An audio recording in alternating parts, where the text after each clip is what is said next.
جامع اشرف نے دینی خدمات کو انجام دیا، اور اب جب وطن آئے تو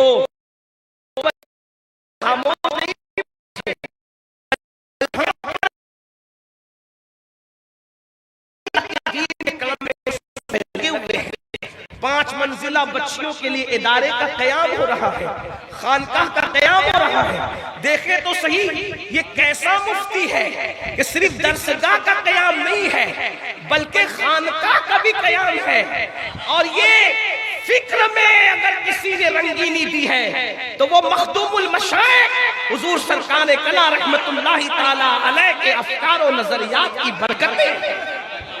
اللہ پاک کی بارگاہ میں دعا کرتا ہوں کہ اللہ تبارک و تعالی بچیوں کے ادارے کو بھی جلد سے جلد قیام کا معاملہ آسان فرمائے، اور خانقاہ بھی اپنی پوری روحانیت کے ساتھ ہمارے درمیان اپنی خدمات کو انجام دیتے ہوئے اپنی نگاہوں سے دیکھیں۔ اللہ کی بارگاہ میں دعا ہے کہ اللہ آسان فرمائے۔ میں عرض یہ کر رہا تھا، غور فرماؤ میری قوم کے جوانوں، مولا مشکل کشا سید السادات سیدنا مولا علی کرم اللہ تعالی وجہہ الکریم فرماتے ہیں، جوانی کی ایسے ہی قدر کرو جیسے معزز مہمان کی عزت و قدر کرتے ہو۔ کیوں؟ مہمان وہی ہوتا ہے جو جانے کے لیے آتا ہے، مہمان اسی کو کہتے ہیں جو جانے کے لیے آتا ہے۔ بلکہ مہمان، کوئی مہمان ہو اگر وہ واقعی مہمان ہے تو وہ 3 دن سے زیادہ رک نہیں سکتا۔ ہر ایک کو پتہ ہے مہمان بن کے آئے تو 3 دن میں چلا جائے گا، اور جو 3 دن میں نہ جائے وہ مہمان نہیں ہو سکتا۔ 3 دن میں جو جائے وہی مہمان ہے، اور جو 3 دن کے بعد رکے، حضور علیہ السلام نے خود فرمایا 3 دن تک مہمان ہے، اس کے بعد صدقہ ہے۔ اس کی تفصیل آپ جانتے ہیں ماشاءاللہ، یہ تو علماء کی سرزمین ہے۔ 3 دن تک مہمان رکتا ہے، مولا مشکل کشا کے قول کی ندرت پر قربان، اس اثر فکر پر قربان، جیسے مہمان 3 دن سے زیادہ نہیں رکتا ویسے جوانی 30 سال سے زیادہ کسی کے پاس نہیں رکتی۔ 16 سال پر شروع ہوتی ہے اور 46 سال اور 50 آتے آتے انسان کی جوانی ختم ہو جاتی ہے۔ تو فرمایا جوانی کی ایسی قدر کرو جیسے عزتدار مہمان کی قدر کرتے ہو، اور اللہ کو جوانی بھی پسند اور جوانی کی عبادت بھی پسند۔ اسی لیے تو اللہ کے سچے رسول صادق و مصدوق مصطفیٰ جان رحمت غیب کا نبی صلی اللہ علیہ وسلم نے ارشاد فرمایا جوانوں کی قدر کرو۔ ہمارے مذہب میں جوان کی کیا عزت ہے، اللہ کے سچے رسول پوری کائنات جن کی عزت کرتی ہے، بلکہ عزت بھی جس کی عزت کرتی ہو وہ رسول فرماتے ہیں جوانوں کی قدر کرو۔ اس لیے کہ آقا نے فرمایا جب مکے میں میں نے نبوت کا اعلان کیا تو مکے کے بڈھوں نے میری دعوت کو رد کر دیا، مکے کے جوانوں نے میری دعوت کو قبول کر لیا۔ آقا نے فرمایا اسی لیے جوانوں کی قدر کرو۔ دیکھو صحابہ میں جو سب سے بڑی عمر کے صحابی تھے، افضل البشر بعد الانبیاء بالتحقیق سیدنا ابو بکر صدیق، انہوں نے جب کلمہ پڑھا تو اس وقت تو ان کی عمر 37 سال کی تھی۔ فاروق اعظم نے کلمہ پڑھا، عمر 27 سال کی تھی۔ مولا علی نے کلمہ پڑھا، 7 یا 10 سال کی عمر تھی۔ حضرت سعد ابن ابی وقاص کہتے ہیں جب احد کی جنگ میں حضور پہ آنے والے تیر کو میں نے اپنے سینے پہ لیا تھا، اس وقت میری عمر 16-17 سال سے زیادہ کی نہیں تھی۔ ابھی میرے چہرے پہ داڑھی کے بال نکلنا بھی شروع نہیں ہوئے تھے کہ میں نے احد کی جنگ میں رسول اللہ پہ آنے والے تیر کو اپنے سینے پہ لیا تھا۔ ہمارے یہاں جوانوں کی کتنی عزت ہے، کتنی قدر ہے، بلکہ ایک حدیث سن لیں اور ایمان تازہ کریں۔ جوانی دیکھو جب عبادت کرو گے صلہ ملے گا، لیکن جوانی جوانی ہے۔ کسی شاعر نے بہت اچھی بات کہی ہے، کہہ رہا تھا کہ نشہ ایمان ہوتا ہے، نشہ شراب کا نہیں، عشق مصطفیٰ ایمان، نشہ ایمان ہوتا ہے، سراحی دین ہوتی ہے۔ جوانی کی عبادت بھی بڑی رنگین ہوتی ہے۔ اصل عبادت کا مزہ جوانی میں آتا ہے، ورنہ آدمی جب بوڑھا ہو جائے پھر گھٹنے دکھ رہے ہیں، کمر دکھ رہی ہے، پھر دل ویسا نہیں لگتا عبادت میں۔ غور فرمائیں اللہ کے صادق و مصدوق صلی اللہ علیہ وآلہ وسلم نے ارشاد فرمایا جو جوان صبح کے وقت عبادت کرتا ہے، صبح کی عبادت کرتا ہے، تو آقا فرماتے ہیں وہ صبح کے وقت عبادت کرنے والے جوان کو اللہ بوڑھوں پر ایسی فضیلت عطا کرتا ہے جیسے نبیوں کو اللہ نے عوام پر فضیلت عطا فرمائی ہے۔ نبیوں کی مرسلین کی فضیلت جیسے پبلک پر ہے، عوام پر ہے، ویسے اس جوان کی فضیلت بوڑھوں پر جو صبح کو عبادت کرے اس کی یہ شان ہے۔ جو راتیں مصلی پر گزارے اللہ اس کو کیا مقام عطا فرمائے گا۔ اور ایک اور حدیث سنیے، میرے آقا علیہ السلام ارشاد فرماتے ہیں، اللہ کے سچے رسول غیب دا نبی صلی اللہ علیہ وآلہ وسلم نے فرمایا جو جوان جوانی میں حرام سے بچے، اب ذرا جملوں پہ غور کرنا، جو جوان جوانی میں حرام سے بچے اور فرائض اور واجبات پہ عمل کرے، اللہ اس جوان کو 70 صدیقوں کے برابر ثواب عطا فرماتا ہے، 70 صدیقوں کا ثواب عطا کرتا ہے، 70 صدیقوں کا اجر عطا کرتا ہے۔ لوگ ولی بننے کی بات کرتے ہیں، ولایت اپنی جگہ، لیکن ولایت سے بھی بڑا مرتبہ صدیقیت کا مرتبہ ہے، شہید سے بھی بڑا مرتبہ صدیقیت کا مرتبہ ہے۔ نبوت اور صدیقیت کے درمیان اور کوئی مرتبہ اور درجہ نہیں ہے۔ نبوت کے بعد سب سے بڑا مرتبہ صدیقیت کا مرتبہ ہے، اور ایک تو صدیق نہیں، جوانی میں جو حرام سے بچے اللہ اس سے 70 صدیقوں کا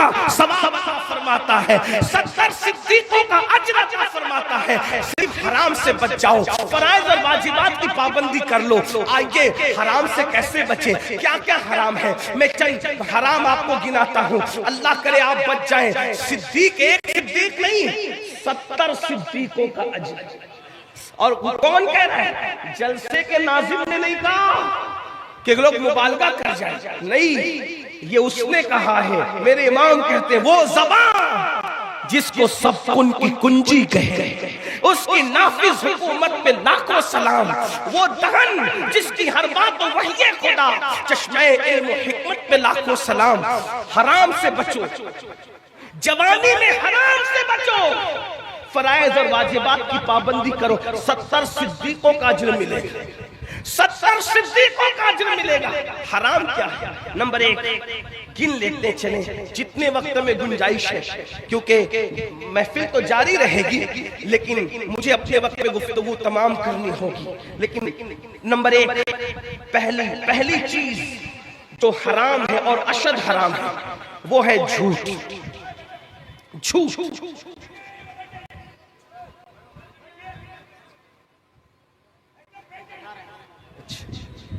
ایک بار درود شریف پڑھیں، بلند آواز سے درود شریف پڑھیں۔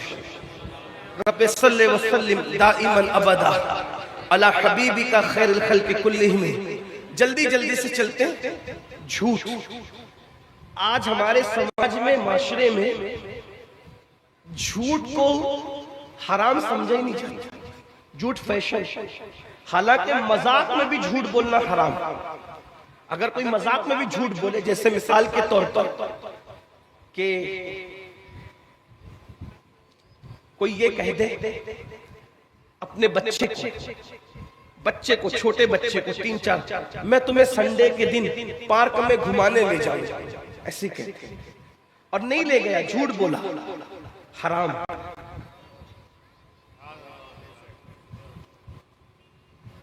مذاق میں بول دیا، وہ دیکھو عبد الرحمن آ رہا ہے، حالانکہ کوئی نہیں آ رہا تھا، یہ بھی حرام۔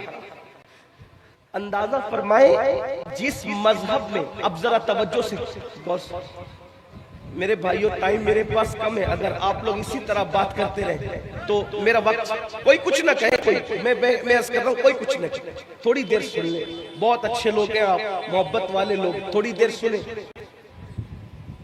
آدھے گھنٹے سے بھی کم میں گفتگو مکمل کر لوں گا، لیکن سن لیں، اس لیے کہ کبھی کبھی تو آپ لوگوں سے ملاقاتیں ہوتی، آپ لوگ بہت بڑے بڑے خطبہ کو بلاتے ہیں، سنتے ہیں، میں کوئی خطیب نہیں، میں صرف اپنے دل کا درد آپ کے دلوں کے دروازے پہ انڈیلنا چاہتا ہوں، بس، اور کوئی بات نہیں۔ جھوٹ مذاق میں بھی حرام۔ غور فرمائیں، جس مذہب میں مذاق میں بھی جھوٹ حرام ہو، آج وہ قوم مسجد کے اندر بیٹھ کر بھی جھوٹ بولتی. سوچو. بلکہ اللہ کے رسول صلی اللہ علیہ وآلہ وسلم سے پوچھا گیا کہ یا رسول اللہ صلی اللہ علیہ وآلہ وسلم کیا کوئی مومن فلاں گناہ کر سکتا ہے؟ فرمایا ہاں کر سکتا ہے. ایک بہت بڑے گناہ کا نام لیا, میں نہیں لوں گا, اس لیے نہیں لوں گا کہ لوگ آج اس کا بھی مس یوز کر سکتے ہیں. تو کوئی مومن فلاں گناہ کر سکتا ہے؟ حضور علیہ السلام نے ہاں کر سکتا ہے. کوئی مومن فلاں گناہ بھی کر سکتا ہے؟ ہاں کر سکتا ہے. پھر پوچھا یا رسول اللہ کیا مومن جھوٹ بھی بول سکتا ہے؟ آقا نے فرمایا نہیں, جو مومن ہوگا وہ جھوٹ نہیں بول سکتا. غور فرمائے کون کہتے ہیں؟ اس کا مطلب یہ ہے ہم لوگ قادری بن گئے, برکاتی بن گئے, رضوی بن گئے, اشرفی بن گئے, وارثی بن گئے, مداری بن گئے, ہم مومن کب بنے؟ کامل مومن کب بنے؟ بڑی معذرت کے ساتھ اگر پیر و مرشد نے ٹوپی دی ہے, ہم اس ٹوپی کی کتنی عزت کرتے ہیں اور کرنا بھی چاہیے. پیر و مرشد نے امامہ دیا ہے, شجرہ دیا ہے, پیر و مرشد نے اپنا لباس دے دیا ہے, کتنی عزت کرتے ہیں, سنبھال کے رکھا ہے. کہا کیا اس کو قبر میں لے جائیں گے؟ آپ سے پوچھتا ہوں پیر کے دیے ہوئے تحفے کی قدر ہے؟ رسول اللہ نے جو شریعت کا تحفہ دیا, اللہ کے قانون کا تحفہ دیا, قرآن جیسا عظیم تحفہ دیا, اس کی ہمارے نزدیک کیا قدر ہے؟ پیر کا شجرہ جتنا قیمتی ہے اس سے بڑھ کر سارے پیروں کے پیر, پیران پیر کے بھی پیر محمد رسول اللہ نے تو ہمیں قرآن جیسا عظیم دستور عطا فرمایا. وہ کہاں ہے؟ وہ زندگیوں میں کہاں ہے؟ شجروں کی بالکل عزت کی جاتی اور کی جائے گی, ہم اس کے کبھی مخالف ہیں. لیکن میں تو یہ کہتا ہوں سنیوں سے زیادہ قرآن کی اہمیت کو کوئی سمجھ نہیں سکتا. کیوں؟ اس لیے کہ جو قوم پیر کے شجرے کو اتنا جان سے زیادہ عزیز سمجھتی ہو, وہ رسول اللہ کی دی ہوئی کتاب کو کتنا عزیز سمجھنا چاہیے.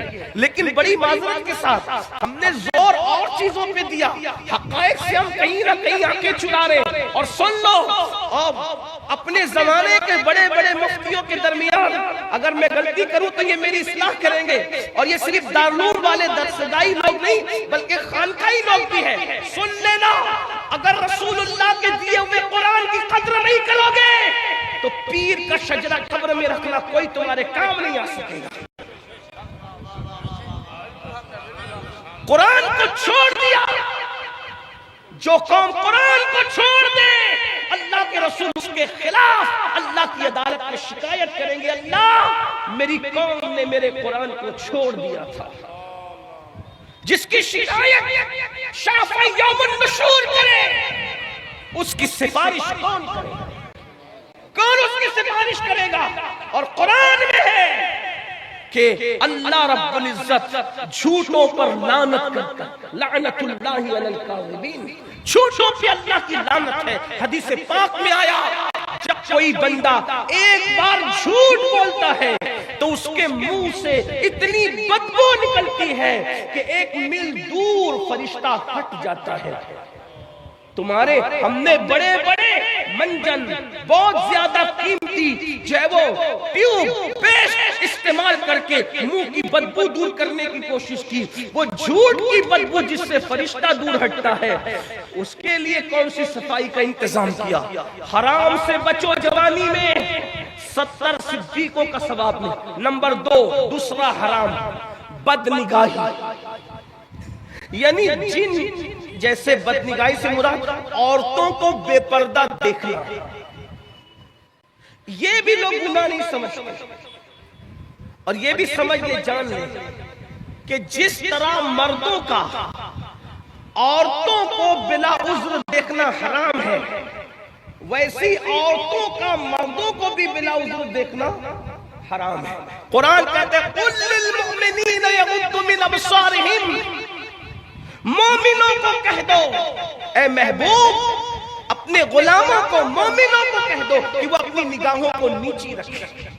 آج بدنگاہی جو حرام ہے، بلکہ حدیث پاک میں آیا کہ شیطان کے تیروں میں سے تیر ہے بدنگاہی، یعنی عورتوں پہ بدی کی نظر ڈالنا، عورتوں پر پاپ کی نظر ڈالنا، عورتوں پر گناہ کی نظر ڈالنا۔ کتنے لوگ نظروں کو بچاتے ہیں، نگاہوں کو کتنے لوگ بچاتے ہیں، کتنے لوگ حفاظت کرتے ہیں۔ سید الطائفہ حضرت جنید بغدادی رضی اللہ تعالیٰ عنہ فرماتے ہیں ہو سکے تقوی کی بات، ہو سکے اگر تمہیں دودھ دونے کی ذمہ داری نہیں ہے، دودھ دونا تمہارا کام نہیں ہے، تو ہو سکے تو بکری اور گائے کے تھنوں کو بھی دیکھنے سے پرہیز کیا کرو۔ یہ تقوی سے زیادہ قریب ہے، یہ پرہیزگاری سے زیادہ قریب۔ ایک بار جنید بغدادی سرکار کی بارگاہ میں ایک جوان آ کے کہتا ہے حضرت مجھے نماز میں لذت نہیں ملتی، تو فرمایا شاید تو نے کسی زانی کی آنکھوں میں تک لیا ہے، اس لیے اللہ نے تجھ سے نماز کی لذت کو چھین لیا ہے۔ زانی کی آنکھوں میں تکنے سے نماز کی لذت چھین لی جاتی ہے۔ جو قوم رات کے 3 بجے تک زنا کی فلمیں دیکھے، اس قوم کو نماز کی توفیق کیسے ہو سکتی ہے؟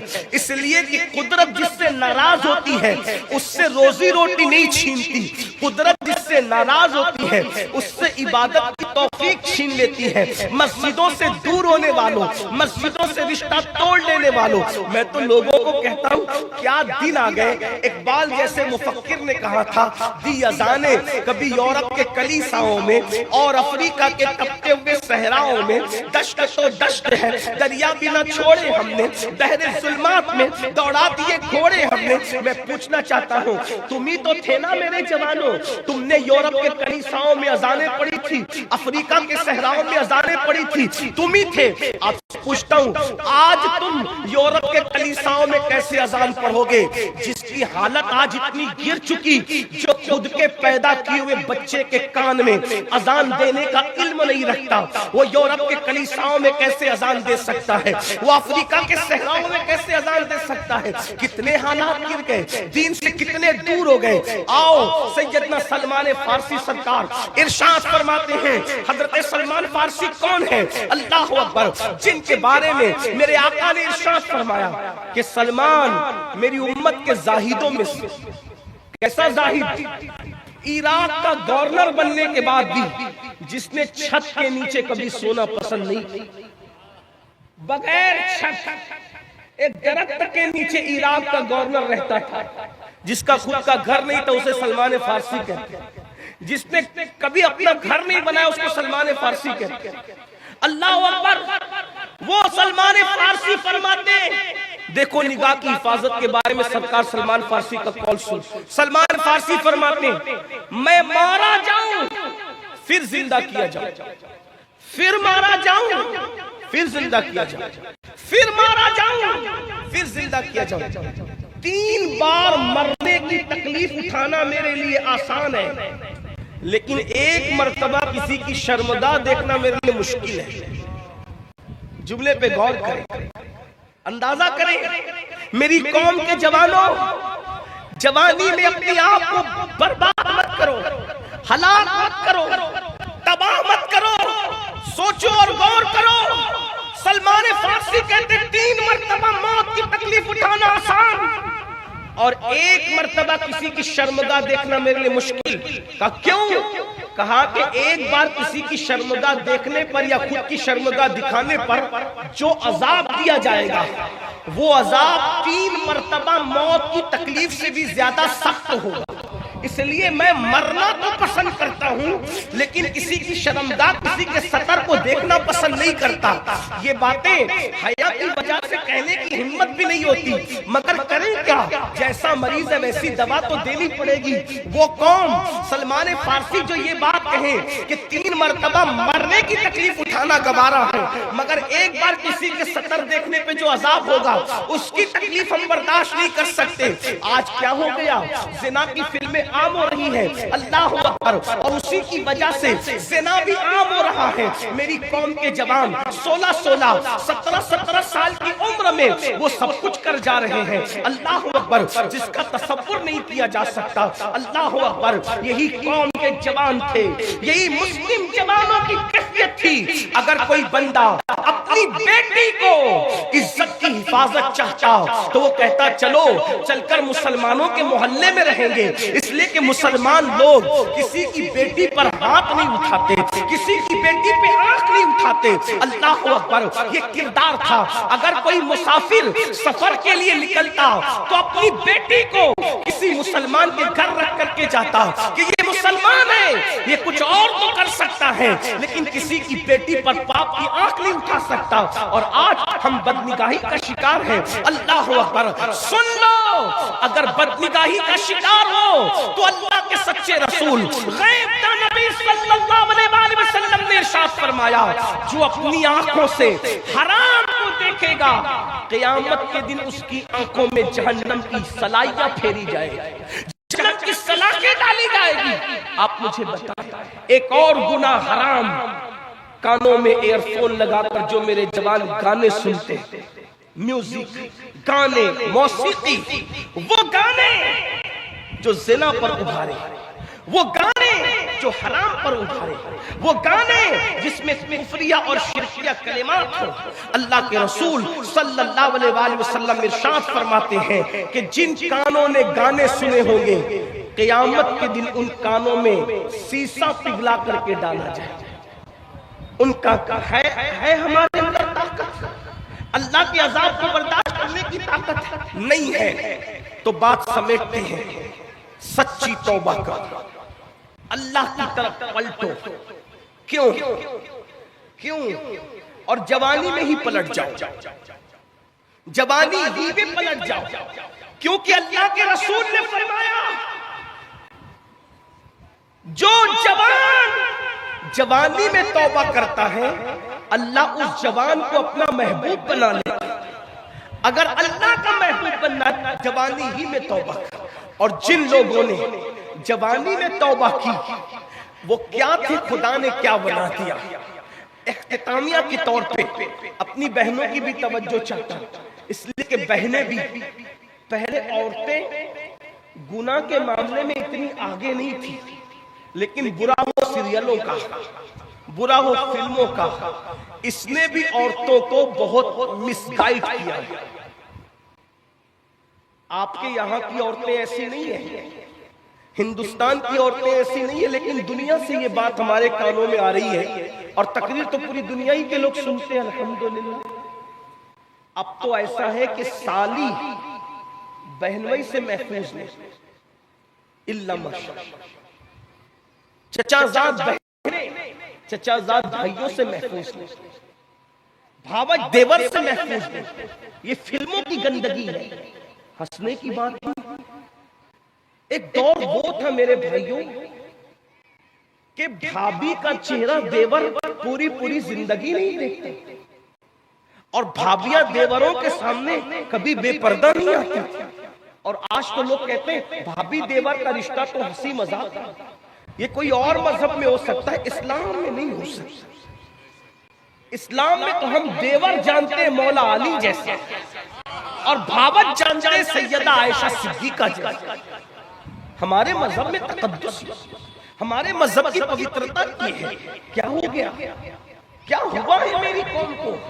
اللہ اکبر، یہ سب گندی سیریلوں کی گندگی ہے۔ اپنے گھروں سے سیریلوں کا خاتمہ ہونا چاہیے۔ بہت شوق سے آج قوم کی بچیاں پاکستانی سیریل دیکھتی، ہندوستانی سیریل دیکھتی، اور بچیاں بہت شوق سے کہتی ہندوستان اور پاکستان کے جو سیریل ہیں اس میں گھریلو داستان، کوئی گھریلو داستان نہیں ہے، اس میں افیئر سکھایا جا رہا ہے، دیور بھاوج کی گندگی کے تعلقات سکھائے جا رہے ہیں، سالی اور بہنوئی کو گندگی کی ٹریننگ دی جا رہی ہے۔ یہ ساری چیزوں پر آپ کی نظر ہونی چاہیے۔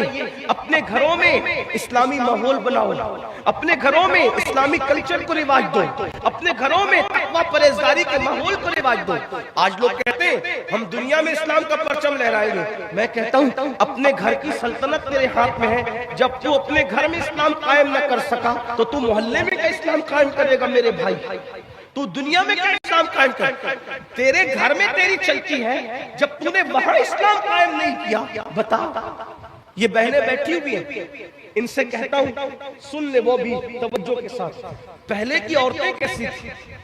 مر جانا گوارا تھا، کسی مرد کے سامنے آنا گوارا نہیں تھا۔ حضرت رابعہ بصری نام سنا ہوگا، وہ رابعہ کعبہ جس کے استقبال کے لیے آتا، مشہور واقعہ بار بار آپ نے سنا ہوگا، اگر نہیں سنا ہے تو دو جملے میں صرف اشارہ کر دوں، واقعہ نہیں بتاتا۔ جب رابعہ بصری حج کے لیے گئی تو کیا دیکھا کہ کعبہ رابعہ کے استقبال کے لیے آیا، تو رابعہ نے کعبہ دیکھ کے کہا، اے کعبہ تو کیوں آیا؟ میں تجھے تو دیکھنے نہیں آئی تھی، میں تو یار کے دیدار کے لیے آئی تھی۔ وہ رابعہ بصری ایک مرتبہ جا رہی ہے رستے سے، کسی مرد نے دیکھ لیا، رابعہ بصری کو کسی مرد نے دیکھ لیا۔ توجہ کریں، آج مرد دیکھ لے، مرد پکڑ لے، چوڑی پہنانے کے بہانے عورتیں اپنا ہاتھ مردوں کے ہاتھ میں دیتی۔ اب تو مہندی لگانے کے لیے بھی عورتیں، آپ کے یہاں ایسا نہیں ہوگا مجھے پتا ہے، لیکن بڑے شہروں میں ایسا ہے، اور ویکسین کے طور پر میں یہ باتیں پیش کر رہا ہوں۔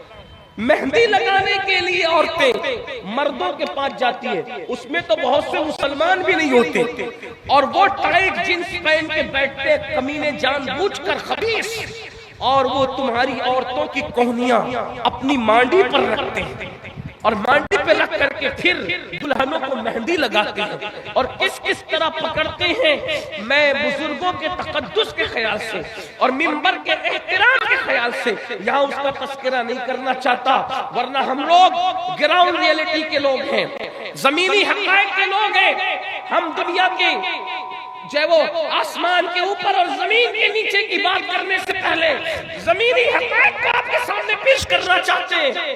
غور کر لیں اور اچھی طرح غور کر لیں، تمہاری غیرت کہاں مرتی ہے؟ جب تم غیر مسلم لڑکوں کے پاس اپنی بیٹیوں کو مہندی کے نام پہ بھیجتے، دلہن کو ہاں اس کا شوہر بعد میں لگاتا ہے، پہلے وہ مہندی لگانے والا اور چوڑی پہنانے والا تمہاری بیٹیوں کو، تمہاری بچیوں کو اور تمہاری ہونے والی بہووں کو ہاتھ لگاتا ہے، اور اس کے بعد مہندی والا ہاتھ لگا کے کچل چکا، چوڑیے والا ہاتھ لگا کے کچل چکا، پھر رہی صحیح کسر وہ کیمرامین پوری کر لیتا ہے جو ویڈیو شوٹنگ کے موقع کے لیے آپ کے گھروں کی شادی میں آتا ہے، وہ باضابطہ طور پر لڑکیوں کو ہاتھ سے ٹرین کرتا ہے، اس طرح ہاتھ رکھو، ہاتھ لگا کے اس طرح دوپٹہ رکھو۔ کہاں جاتی ہے غیرت؟ اللہ کے رسول نے ایسے مردوں کے بارے میں کیا کہا؟ اللہ نے جنت میں لکھ رکھا ہے کہ جنت دیوسوں پہ حرام کر دی گئی، جنت دیوسوں پہ حرام کر دی گئی۔ پوچھا یا رسول اللہ جہنمی کون ہے اور دیوس کون ہے؟ تو فرمایا جس کے گھر کی عورتوں کے ساتھ یہ سب کیا جائے اور وہ چپ رہے، وہ دیوس ہے، دیوس۔ ارے تمہارے کلیجے کو کیا ہو گیا مسلمانوں؟ ایک دور وہ تھا کہ غیرت کی وجہ سے مسلمان اپنی بیٹی کے صرف دیکھ لینے والے کو برداشت نہیں کرتا تھا، اور آج مہندیوں کے نام پہ، چوڑیوں کے نام پہ، بیوٹی پارلروں کے نام پہ یہ سب کچھ ہو رہا ہے۔ کہاں ہیں ہم؟ کہاں ہیں ہم؟ یہ دیوسیت تمہیں برباد کر رہی ہے۔ تو عرض یہ کر رہا تھا کہ رابعہ بصری کو ایک مرد نے صرف دیکھ لیا، اللہ کا خوف اتنا طاری ہوا کہ اللہ کے خوف سے رابعہ زمین پہ گر گئی اور ہاتھ ٹوٹ گئے۔ ہاتھ ٹوٹا تو کہا اللہ تیرا شکر ہے۔ جس عورت کو کوئی مرد پاپ کی نظر سے دیکھے تو اس کو یہ دکھ ضرور ملنا چاہیے، حالانکہ اس میں رابعہ کا کیا قصور تھا؟ حضرت رابعہ کا کیا قصور تھا؟ لگے ہاتھوں میری قوم کی جوان بیٹیوں سے بات کرتے۔ آج کل اگر فلم دیکھتے ہوئے، سیریل دیکھتے ہوئے، ناول پڑھتے ہوئے بے باک لڑکے اگر کسی لڑکی کو افیئر کا، ناجائز محبت کا آفر کرتے ہیں تو لڑکیاں جلدی پگھل جاتی ہیں اور اس کو فیشن کا نام دیا جاتا ہے۔ قوم کی بیٹیوں سنو، آج تو بیٹیاں منکرین اسلام کے ساتھ بھی افیئر کر رہی ہیں، رشتے فیس بک پہ طے ہو رہے، رشتے واٹس ایپ پہ طے ہو رہے، رشتے انٹرنیٹ پہ طے ہو رہے۔ میری بہنوں، انٹرنیٹ پر تو چپل منگانے والا کا دل بھی مطمئن نہیں رہتا، پتہ نہیں میں نے جو پسند کیا ہے وہی بھیجے گا کہ دوسری بھیجے گا۔ ذرا غور فرمائیں، جب انٹرنیٹ پر آئی ہوئی چپل پر دل مطمئن نہیں ہوتا تو انٹرنیٹ پر لوگ رشتے کیسے طے کر لے رہے ہیں؟ مجھے حیرت اس بات پر ہے۔ پھر ہاتھوں کی مہندیاں بھی نہیں چھوٹتی اور طلاق تک کی نوبت آتی ہے۔ شریفوں کے رشتے انٹرنیٹ، یوٹیوب اور فیس بک پہ طے نہیں ہوتے۔ اور قوم کی بیٹیوں سے کہتا ہوں، یہ افیئر میں جو عشق کے نام پہ ناجائز رشتے تمہیں دیے جاتے ہیں، ناجائز محبت میں تمہیں بلایا جاتا ہے، تو یہ درندے، یہ وحشی، یہ بے حیا اور بے غیرت لڑکے بھوروں کی طرح ہے۔ جیسے بھورا ایک بار پھول کا رس چوس کر دوبارہ پھر پھول کی طرف رخ نہیں کرتا، تتلیوں کے باغبان کی طرح ان کی شرارتیں ہیں۔ جیسے تتلیاں ایک مرتبہ پھول کا رس چوس کر دوبارہ ادھر منڈلاتی بھی نہیں، ایسے ہی یہ نوجوان چھوکرے فلمیں دیکھ کر، گندی فلمیں دیکھ کر محبت کے نام پہ زنا کی طرف تمہیں لے جاتے ہیں۔ آؤ، وہ جو بات کرنے چلا تھا، کیا عورتیں تھی، کیا بیٹیاں تھی، کیا مقدس ہستیاں تھی۔ ایک لڑکی، ایک جوان لڑکی، بلکہ جوانی میں ابھی اس نے قدم رکھا تھا، بہت چھوٹی سی عمر تھی، 13-14 سال کی عمر کی وہ لڑکی تھی۔ کیا بیٹیاں تھی، قابل رشک بیٹی۔ ان کے ذکر سے آج بھی نگاہوں میں تقدس پیدا ہوتا۔ 13-14 سال کی بیٹی ہے، ماں نے کہا بیٹا چلی ذرا بازار چلی جا اور فلاں سامان لے کر، بازار جا تھوڑا سامان لے۔ علامہ عثمان ابن شاکر لکھتے ہیں کہ ماں نے کہا کہ جا اور کچھ سامان لے کر، 13-14 سال کی لڑکی، وہ بازار کیا گئی، ایک جوان لڑکا، وہ بھی 16-17 سال کا، بہت عمر اس کی بھی نہیں تھی، 16-17 سال کا وہ جوان، وہ بازار آیا اور آنے کے بعد اس جوان نے اس لڑکی کو دیکھا اور دیکھنے کے بعد کہا، اے لڑکی کتنی خوبصورت ہے، کتنی حسین ہے۔ یہ بات اگر آج ہمیں کوئی کہہ دے ہم ڈھیر ہو جاتا ہے۔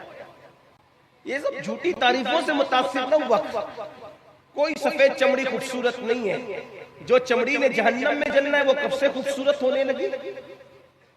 خوبصورت چمڑی تو وہ ہے جو جہنم کی آگ سے محفوظ ہے، اور کون سی چمڑی جہنم کی آگ سے محفوظ ہے وہ ابھی کسی کو پتہ نہیں چل سکتا۔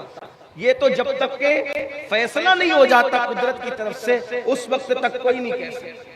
اس لیے اللہ سے ڈرتے رہو۔ لڑکی کو اس جوان لڑکے نے جو 16-17 سال کا جوان، ابھی جوانی میں اس کی شروعات ہوئی تھی، اس جوان نے کہہ دیا کتنی خوبصورت ہے تو، اور تیرے پورے وجود میں تیری آنکھیں کتنی خوبصورت، جی چاہتا ہے تیری جھیل سی آنکھوں میں ڈوب جاؤ۔ جوان نے کہنے کو تو کہہ دیا، لڑکی نے غیرت سے کہا میری خوبصورتی میں سب سے زیادہ تجھے میری آنکھیں اچھی لگی نا؟ اس نے کہا ہاں، کیا حسین ہے تیری آنکھیں، غزال سی آنکھیں، نرگس سی آنکھیں، جھیل سی آنکھیں، کتنی خوبصورت ہے تیری آنکھیں۔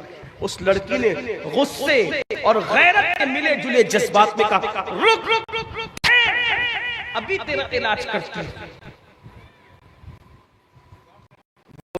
ٹھہر گئے، لڑکی گئی اور چند منٹوں کے بعد ایک بوڑھی کنیز آئی، اس کے ہاتھ میں ایک پلیٹ تھی، تشت، اور وہ ڈھکا ہوا تھا کپڑے سے۔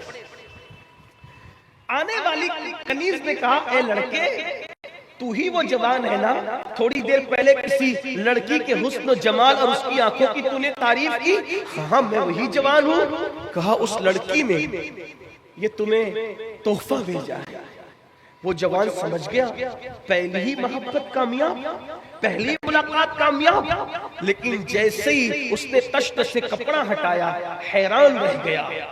ایک چٹھی تھی اور خون آلود کٹی ہوئی آنکھیں، کٹی ہوئی آنکھیں خون آلود تشت میں رکھی ہوئی، اور ساتھ ایک چٹھی اٹھا کے پڑھا تو لکھا ہوا تھا اے جوان میری آنکھیں تجھے خوبصورت لگی ہے نا، اس لیے میں نے یہ آنکھیں کاٹ کر تجھے بھیج دیا۔ یہ کٹی ہوئی آنکھیں لے لے اور مجھے بھول جا، دوبارہ مجھے کبھی یاد مت کرنا۔ وہ آنکھیں جو مردوں کو میری طرف متوجہ کر کے مجھے پاپ میں مبتلا کریں، ایسی آنکھیں میں اپنے ماتھے پر کبھی رکھنا پسند نہیں کر سکتی۔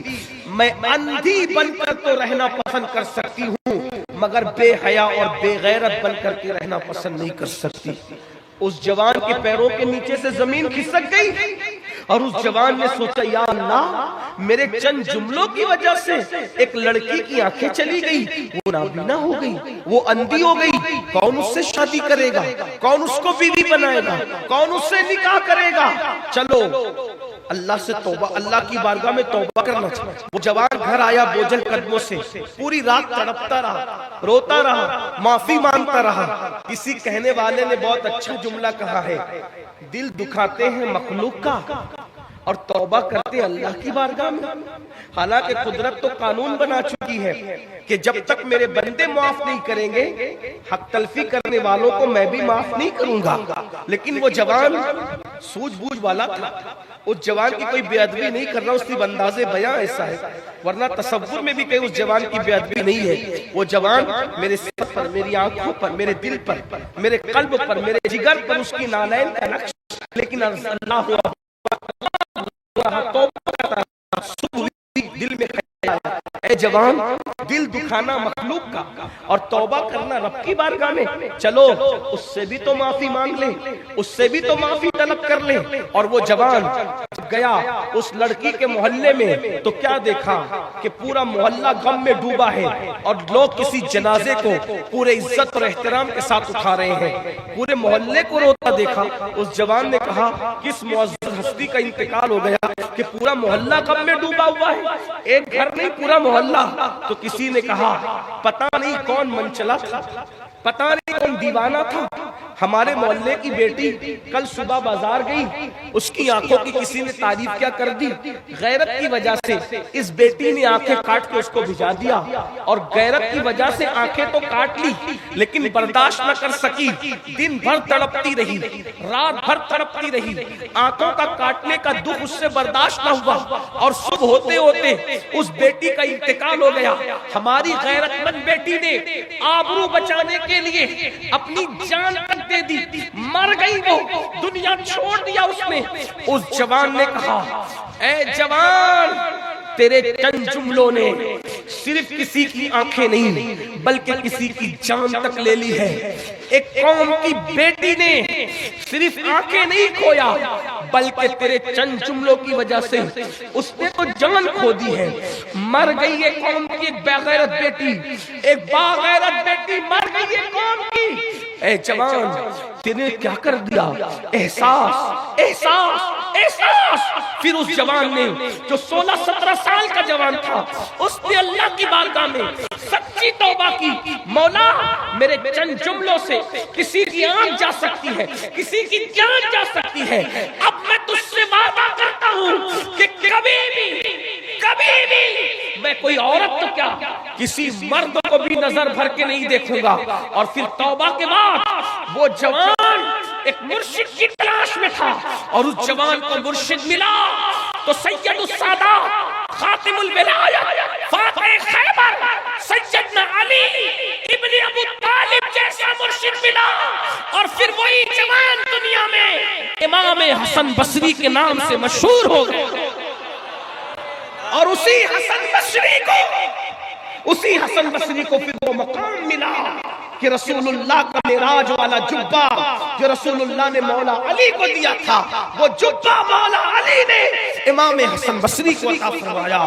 سلسلہ قادریہ، سلسلہ چشتیہ، سلسلہ نقشبندیہ، یہ تینوں سلسلے اگر مولا علی پہ جا کے ملتے ہیں تو اس کے دو واسطے ہیں، ایک تو امام حسین کی ذات ہے اور دوسرے سیدنا امام حسن بصری رضی اللہ عنہ۔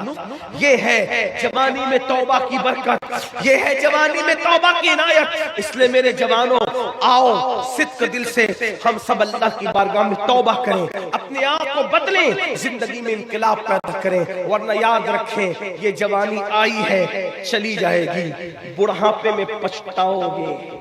اور جو جوانی میں پاپ اور جرم کرتے ہیں اللہ ان کو اتنا دردناک بڑھاپا دیتا ہے، اتنا ذلیل بڑھاپا دیتا ہے، وہ بستروں میں چھپ چھپ کے روتے ہیں لیکن بہت دیر ہو چکی ہوتی ہے۔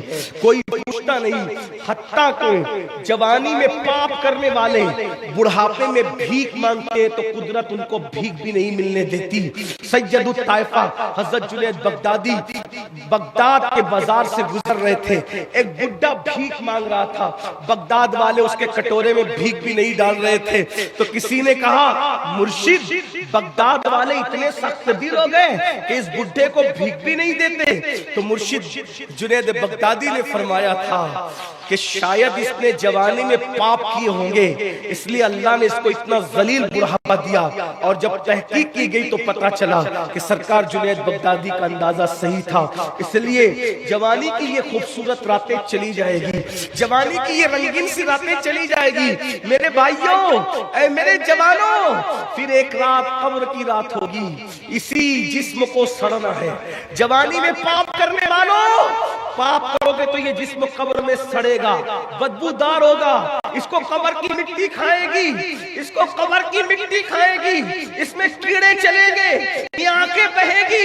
یہ بددعا کے طور پہ نہیں کہہ رہا ہوں، یہ باتیں حدیث میں آئی ہیں، یہ باتیں روایتوں میں آئی ہیں، یہ باتیں مشاہدے کی ہے۔ قبروں میں مٹی پگھال دے گی جسم کو۔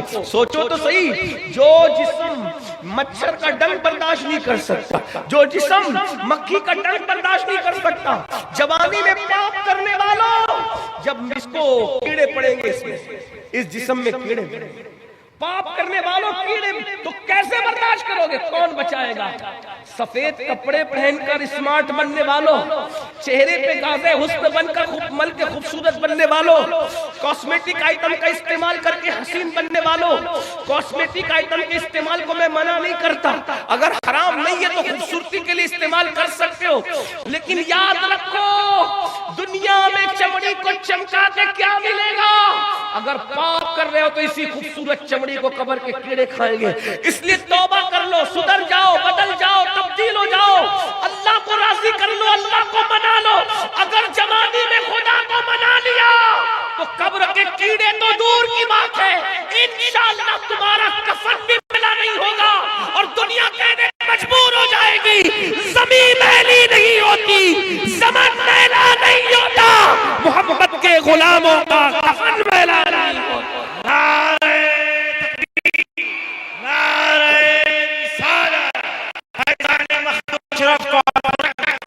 استغفر اللہ السلام علیکم ورحمۃ اللہ وبرکاتہ۔